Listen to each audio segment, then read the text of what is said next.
I veliki pozdrav, dragi moji ljubitelji skutera. Sa nama je Nikola. Nikola sa svojim Zontesom 350e koji će nam ispričati jednu njegovu avanturu i njegovo iskustvo nakon 13.000 km, je li tako? Tako nešto, 13.500 km. Uputio sam se u jednu avanturu. Trebao sam da idem s kolegom, ali nešto se tu izjavilo i otišao sam sam do Rumunije, tamo ona ruta Transalpina, Transfaragašan i kao super je prošlo. Zontes je odradio svoje, bilo je udobno, koliko je moglo da bude nakon 10 sati vožnje, ali sve u svemu preporučujem svakome da obiđe tako nešto. Ajmo da prvo pričamo o toj turi pre nego što se vratimo o korenima tvoje kupovine i tvog interesovanja za ovaj skuter. Koliko kilometara si prešao u 2 dana, kako te je služilo vreme, koliko si goriva sipao, reci nam sve o tom putu. Pa vreme me poslužilo baš, pošto sam odlučio 2 dana pred put, kao idem sad, ovo četvrtak i petak, zadnji dan i godišnjeg odmora, da odem. Prešao sam oko 1400 km za 2 dana, krenuo sam rano ujutro, nešto oko 5 sati, da bi tamo bio negde oko 12-1-2, pošto nisam znao kako će da bude na granici.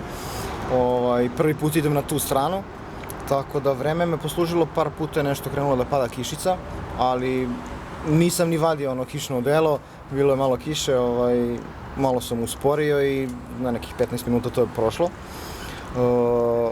Stao sam možda 2 puta do tamo, čisto da sipam, zato što znam da onim putevima baš i nema pumpi. Stao sam da sipam do vrha, potrošnja je bila neka 4 litre, od 3,5 do 4. Na nekim sporijim delovima i 3 litre, tako da sipao sam sve što sam našao. Da li je 95, da li je 98, 100, nisam mario, čisto samo da bude rezervar pun. Tako da je put prošao dobro, kratke pauzice da se što pre stigne i to je to otprilike, ukratko. Kako si zadovoljan komocijom i udobnošću ovog modela? Pa ovaj model mislim da ima najviše i mesta za noge i najbolje sedište od ovih modela koji su u toj gami Zontesovoj. Zato sam ga i uzeo, zato da mogu da ispružim noge, da imam tu potporu neku malo i da stane dosta stvari ispod sedišta. Ako ne kupim ovaj kofer, a evo još ga nisam kupio, možda će nekad da ga uzem, tako da gledao sam otprilike to, da ima zaštitu od vetra, da ovo može da se podigne, da ima grejače, to mi je trebalo kad sam se vraćao nazad. Isto nešto 5-6 ujutro, baš je bilo onako nekih 10-12 stepeni i značili su ovi grejači. Reci mi što se tiče same putarine, koliko te je ona izašla, da li se sećaš ovako za motor? Putarina u Rumuniji, autoput se ne plaća za motore. To me iznenadilo i samo sam vozio jedan deo, pošto sam išao gore na Vršac kad sam išao tamo i onda sam imao nekih možda sat i po autoputa, tu ništa nisam platio, tu se valjda ide na vinjeta, a nazad sam išao nekim lokalnim putevima i to je bilo to što se tiče putarina, tako da putarina nije bilo, znači. Pre nego što si krenuo na put, da li si u nekom trenutku rekao sebi da li da idem, da li da ne idem, skuter, malo mi je rizično, možda neka predrasuda? Da, zato što svi onako joj, nemoj skuterama, mislim, to mi govori ceo život, što tako, išao sam sa Piaggio Freeom 50 kubika do Tare i nazad i to su bili, rekao, si ti normalna, rekao, ali ja volim i ja idem, i onda i za ovu rutu su rekli, pa dobro, samo nemoj sam da ideš i komo ne ide kolega koji isto i vozio sve i svašta i zadnji dan bukvalno, javit ću ti, vidim, ne mogu i na kraju kao idem sam i prvi 100 km sam vozio i razmišljam da li sam trebao da idem sam, šta ako se nešto desi, mislim kao novo je, ako sad ne odem dok je nov, kada ću, tek i prešao, ne znam, imao sam na nekih 12.000 km, razmišljam, poneo sam onaj sprej, ako mi pukne guma, poneo sam ono za čepovanje, kao imam neki alat tu, valjda neće ništa da bude i rekao, razmišljam, neću tako da razmišljam, samo pozitivno i to je to. A i gume su već pri kraju i pločice su pri kraju, ali kao lagano i to je to i ispalo je sve super. Kada smo već kod guma, rekao si da te je uhvatila kiša. Šta ti misliš o kvalitetu ovih fabričkih guma i da li bi nekim budućim ili trenutnim vlasnicima ovog modela preporučio eventualnu zamjenu i posle koliko kilometara?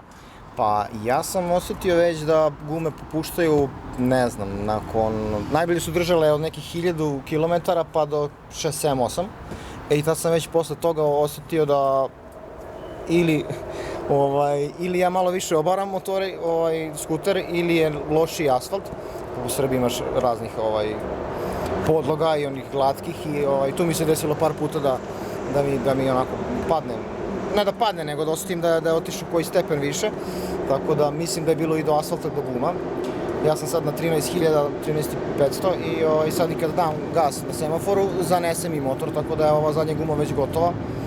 Ali ne znam što da preporučim za sledeću gumu. Ja sam sad naručio Michelin, pošto su mi rekli kao ili uzmi taj Michelin, onaj City Grip valjda, kao okej je.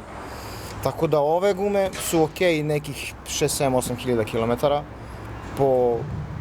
Po kiši, ja mislim da ne znam koja guma je dobra, pogotovo po zebri, po onim belim iscrtanim linijama, ali mislim, evo vozim motore od 2002. 2003.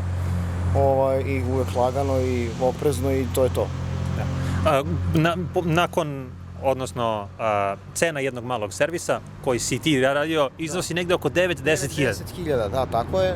Radio sam ga na 1000, na 4, 8, 12. Mada su me u autoprometu rekli može i na 5, mada fabrika kaže na 4, sad ne znam koga da slušam. Ali tako nešto oko 10.000 i sad sam zamenio pločice. Koliko te je to izašlo? Pa to mi je izašlo još 10.000. To mi je ono kao, baš bilo kao wow. 2 pločice, u stvari 4, 10.000, kao takve su cene, ovlašćeni servis, garancija, šta je tu je novo, kao novo je novo, kao. Dok je u garanciji, radit ćemo tamo. Da, znači taj servis je tebe izašao negdje oko... 22.000, da. Sa tim novim pločicama, ulje, filteri, valjda je ulje u diferencijalu i to je to. Da li si primetio neku razliku u kočenju? Pa sad još slabo koči, pošto još nisu legle, juče sam radio, ali nakon koji kilometar valjda treba da hvata bolje i da, to je otprilike to. Ajmo da se vratimo sada korenima. Zašto si kupio ovaj model, između kojih modela si se premišljao, da li si se premišljao i kako je tekla cela ta kupovina? Premišljao sam se dugo, zato što neke modele nisam mogao da dobijem na testiranje, na primjer, otišao sam u Hondu, traži onu Forcu 350, nisu imali na modelu, na test, kao nemamo. Evo ti pogledaj ne znam, A9, to ti je isto, a ona mi se baš sviđala i na A9 sam seo, bio mi je nekako manji od one Force, ne znam zašto, ona Forca mi se svidjela, ali zvao sam i Niš i Novi Sad, u Nišu su mi rekli možeš da dođeš da provozaš po dvorištu, nemamo kao registrovan model i onda sam odustao. Onda sam otišao u Eurosumar, ja mislim, probao sam onaj Sim 300 ili Alfa, tako nešto, Cruise Sim. On mi se svideo, izgled je baš bio lep, mada mi je bio uži od ovog prethodnog sad skutera što sam imao Atlantic 125 i baš je tuklo po nogama onaj vetar i to mi se nije svidelo i nije mi se svidelo zato što je taj model od 3000 km, taj test model, pri startu toliko tresao da to ja sam došao i rekao je motoru ispravan kao jeste da, ali lamela malo odvoja, krivo trese, ima vibracije, ja rekao pa nov je 3000, pa kao da, ali mnogi su ga vozili, tako da, kako i nisu trebali ili jesu, jer ako razmišljam opet, i da znaš i da ne znaš da voziš, to valjda treba da traje duže od 3000 km, tako da sam to me odbilo najviše. A ovako bio lep model i sve okej. Šta sam još probao? Naravno X-Max sam probao, koji je skuplji, ja mislim bio možda nešto 1500-2000 evra. I nisam se nešto oduševio, bio tvrd, skakao je po ležećima kad sam prešao 5-10 na sat. Sve otprilike to isto je to plastika, ne pravi se to više, ne znam, ja mislim u Japanu to je sve neka Malezija nešto, tako da je to okej, svi kažu možeš X-Max da prodaš nakon godinu, dve za bolje pare, ali kao ne kupujem motor da bi ga razmišljao kako ću ga prodam sutra, nego kao da mi sad radi posao. I mislim da je možda kod ovog bio najveći prostor ispod sedišta i to me isto kupilo, pošto se bavim ovim što ti radiš i onda mislim bilo bitno da stane jedan veliki stalak za kameru tu iza i ovde je stalo i to mi se svidjelo, bio je lepa boja, najbolje vuko od svih ostalih modela, pošto i ima, mislim, koju konjsku snagu više, tako da i naravno cena. Da li je tebi komocija jedan od prioriteta ili kvalitet, ono što se nalazi ispod plastike? Pa mislim, za kvalitet sad nismo ni sigurni koliko će ovo da traje, kao X-Max je provereno, bio tu kao izbor, ali ni ne sjećam se više, to je bilo pre koliko, ne znam, u martu sam isprobavao sve to. Mislim da je čak X-Max bio kraći, nisu mu bile ovako visoke za noge, bila je ovako neka pozicija. I ono XAVD, i jedino što je bilo dobro, ali je isto bilo nešto skuplje, Vogue, neki SR4 možda, to je kao GT 400, sa istim agregatom, valjda Loncin. On je bio, mislim da je on imao više, da je on bio ovako noge, moglo si da staviš i da uživaš, to je bilo nešto najveće, ali nije mi se svidjelo, mislim da ima manji gepek ovde i cena isto nešto bila kao i, ne znam, X-Max skoro, tako da rekao, ako već kupujem neki Kinez, onda ću da uzmem najjeftiniji, pa kao vidjet ćemo koliko će da traje. I za sada traje dobro? I za sada, evo, traje sve okej. Imao sam jedan mali problem s nekim dugmićem ovde, evo, ovo što se čulo, to nije radilo zato što se nešto zaprljalo, ova se plastikica, to je gumica unutra, prevrnula, to sam skinuo i vratio i kao, to je bilo sve od nekih kvarova. Šta on ima od opreme i da li postoji nešto od ove opreme koje on ima, a da ti ne koristiš tu opremu? Pa ne koristim onaj screen mirroring ili tako kako se već zove, da prebacim sadržaj na, to sam kad sam uzeo tek motor isprobao, da gledam, ne znam, YouTube na ekranu ili da upalim mape neke ili tako nešto. To mi ne služi ničemu, ali zanimljivo je ako bi nekom možda zatrebalo. Ili ako nema držač za telefon pa mapu, ja sam stavio ovaj neki držač i sad gledam mapu tu, a ovo mi služi čisto da vidim potrošnju, temperaturu, volim da pogledam kolika mi je temperatura gume i koliki pritisak u gumama.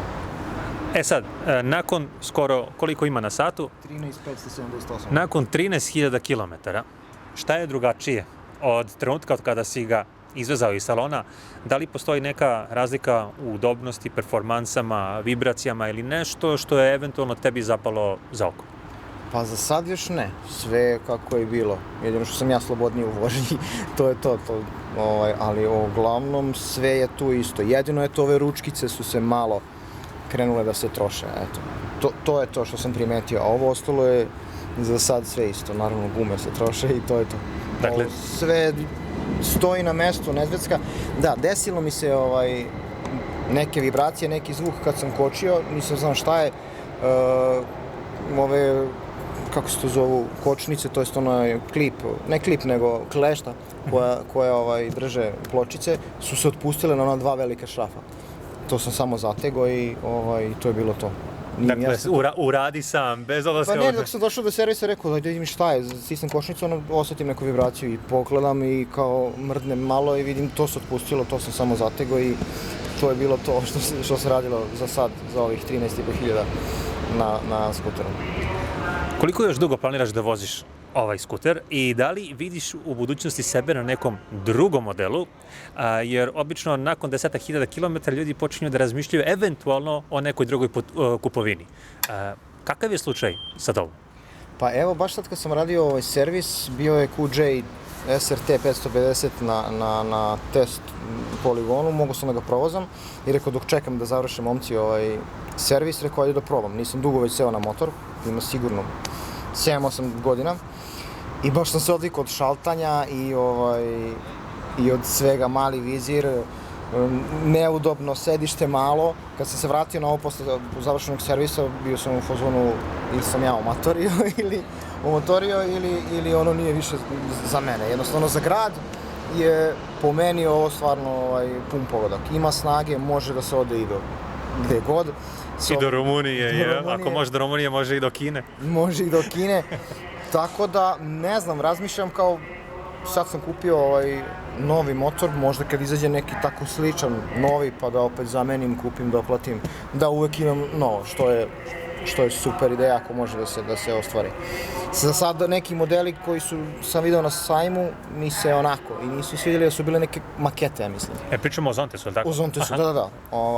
Sad, ne znam, mislim kao super, X-Max, T-Max, puno konja, opet nema gepek, pa me to nervira. Možda ona Honda XAVD 750, to mi je motor i skuter, eto, jedino ta mana, taj gepek, ali ne znam, vidjet ću, možda. Vreme će pokazati. Vreme će pokazati. Šta bi ti voleo na ovom modelu da bude bolje ukoliko postoji prostora za tako nešto? Možda da je širi još 2 cm ovdje. Jer, na primjer, ona Aprilia Atlantic, kad sam gledao, sim je bio, ne znam, mnogo uzak, ovo je bilo okej, a ona stara, ta Aprilia Atlantic, s iz petica je bila za jedno 3 cm i ništa se nije osjetilo po nogama kad se vozi. Mislim, sad nije problem, ali pošto vozim cele godine, onda sam morao da nabavim onu kecelju, da se zamotam i da mi ne duva po nogama, po kolenima. Eto, jedino možda da su nešto napravili tu, ovako ovo ostalo je, šta ja znam, možda ovaj čep za rezervar malo nervira. Što? Pa zato što dok ga odvrnem, vratim, ili ne umem, ili ne znam. Zato što je povezano pupčanom vrpcom, ja? Plastikom, da, pupčanom vrpcom koja neće da skinem, žao mi, a možda sam trebao, tako da, eto, otprilike, to je to. Možda da ima grejače sedište. Eto. Možda će neki naredni model to da imamo. Možda još jedno dugmence, to su par žica kroz to, nije stvarno, ima već struja tamo ispod sedišta, mogli su i to. Sad tražimo sve da ima, da vozi sam, da šalta sam, da greje, da masira. Da masira, ako može, trticu. Da, ovo se sve diže samo, javljate tu, ne znam, ima kontrolu poklizavanja što me nekad nervira, ima ABS što nekad isto ume da nervira, ali dobro, kao, pomaže. Novim vozačima bi preporučio da to sve bude uključeno. Ako govorimo sada o ljudima, potencijalnim kupcima ovog modela, da li bi im toplo preporučio ovu kupovinu ili eventualno da razmisle i pogledaju još neki model, ovako iz tvog ugla? Pa mislim i ja, meni su pričali sve i svašta za ovaj model, samo su prodavci pričali da je top, ali koji u svakom salonu svi hvale to što prodaju, tako da stvarno nije problem da se ode i da se proba sve i svašta. I bolje da probaju da vide šta mi odgovara. Mislim, ja sam 180 i meni je ovo bilo super. Neko od 190 bit će mu nezgodno ili ako je manji neće moći da spusti noge. Tako da bolje da proba i da se uveri sam. Može da se provoza koji sati, najbolje tako. Ja sam provozao jednu turu sam, pa sam onda s devojkom došao, rekao da ima da li to vuče uzbrdo, kako, mislim, nema neke razlike, stvarno ima dosta snage i lep obrtni moment, tako da nek probaju pa nek odluči sami. Da li je ovaj skuter ispunio sva tvoja očekivanja ako pogledamo u njegovu cenu? Jeste.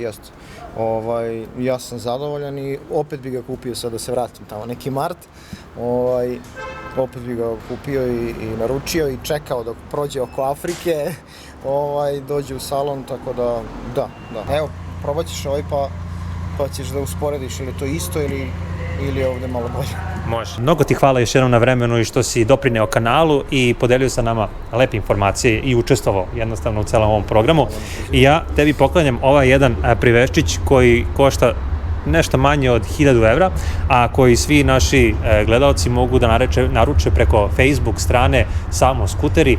Napišite poruku po ceni od 450 dinara, ovaj privezak može biti vaš. Meni to mnogo znači, daj mi vetar u leđe da nastavim sa kvalitetnim i dobrim programom. Tako da, Nikola, izvoli, neka te služi, neka te podsjeti na ovo gostovanje. Hvala puno.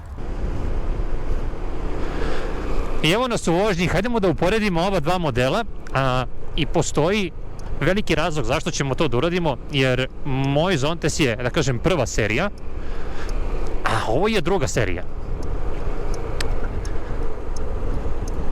I tu postoji razlika. I već se ta razlika osjeća. Ono što prvo mogu da primetim, a to je kvalitet ovih dugmića. Dakle, kada dam migavac, sam migavac je mnogo oštriji na ovom modelu nego na mom. Dakle, migavac je oštriji, nekako je to kvalitetnije urađeno. Iako je to sve isto, ta neka mehanika tog dugmića je mnogo bolja na ovom modelu. Ovaj model, evo već posle možda ni 500 metara vožnje, i jeste malo udobniji. Da, ajmo preko rupa. Da. Ovaj model jeste malo udobniji, osjeća se da je taj amortizer napred. Malo izdržljiviji. Dakle, što samo meni govori tu činjenicu da ja zaista treba da proverim taj prednji amortizer. Moram takođe priznati da je ova ručica njegova za gas malo osjetljivija. malo oštrija, kao da nema toliko velikog lufta. U pozitivnom smislu, ručica za gas mi deluje malo bolja nego na mom modelu. Kočnice. Evo, pričali smo o kočnicama, on je promenio pločice. Imam više poverenja u ovo kočenje nego na svom modelu. Dobro, povoznost to je isto, ajmo preko šahtice. Ma da, ovde se ništa ne čuje. Ništa, nemam osjećaj, jednostavno sad bi mu ukrao ovaj Zontes. I na kraju ovog dana svako će se vratiti kući sa svojim motorom. Hvala mnogo Nikoli što je bio gost kanala i što je doprineo i podelio sa nama korisne i lepe informacije. Ukoliko i vi želite da ustupite vaš model i budete gost kanalu, nađite me na Facebook grupi Samo skuteri i lako ćemo se organizovati. A do našeg nekog narednog susreta ja vam želim svako dobro i bezbednu vožnju. Doviđenja.